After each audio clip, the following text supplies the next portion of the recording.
Romeo کے نام police رسول کا خط اور اس کا 13واں باب جو 14 آیات پر مشتمل ہے۔ ہر شخص اعلیٰ حکومتوں کا تابع دار رہے، کیونکہ کوئی حکومت ایسی نہیں جو خدا کی طرف سے نہ ہو، اور جو حکومتیں موجود ہیں وہ خدا کی طرف سے مقرر ہیں۔ پس جو کوئی حکومت کا سامنا کرتا ہے وہ خدا کے انتظام کا مخالف ہے، اور جو مخالف ہیں وہ سزا پائیں گے، کیونکہ نیکوکار کو حاکموں سے خوف نہیں بلکہ بدکار کو ہے۔ پس اگر تو حاکم سے نڈر رہنا چاہتا ہے تو نیکی کر، اس کی طرف سے تیری تعریف ہوگی، کیونکہ وہ تیری بہتری کے لیے خدا کا خادم ہے۔ لیکن اگر تو بدی کرے تو ڈر، کیونکہ وہ تلوار بے فائدہ لیے ہوئے نہیں، اور خدا کا خادم ہے کہ اس کے غضب کے موافق بدکار کو سزا دیتا ہے۔ پس تابع دار رہنا نہ صرف غضب کے ڈر سے ضرور ہے، بلکہ دل بھی یہی گواہی دیتا ہے۔ تم اسی لیے خراج بھی دیتے ہو کہ وہ خدا کے خادم ہیں اور اس خاص کام میں مشغول رہتے ہیں۔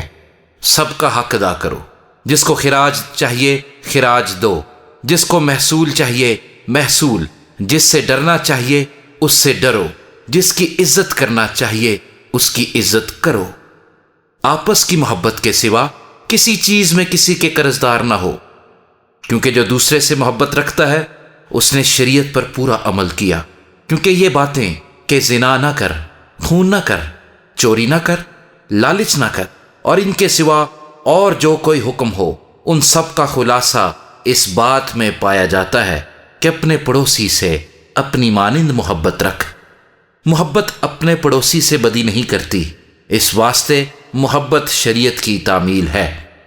اور وقت کو پہچان کر ایسا ہی کرو، اس لیے کہ اب وہ گھڑی آ پہنچی کہ تم نیند سے جاگو، کیونکہ جس وقت ہم ایمان لائے تھے اس وقت کی نسبت اب ہماری نجات نزدیک ہے۔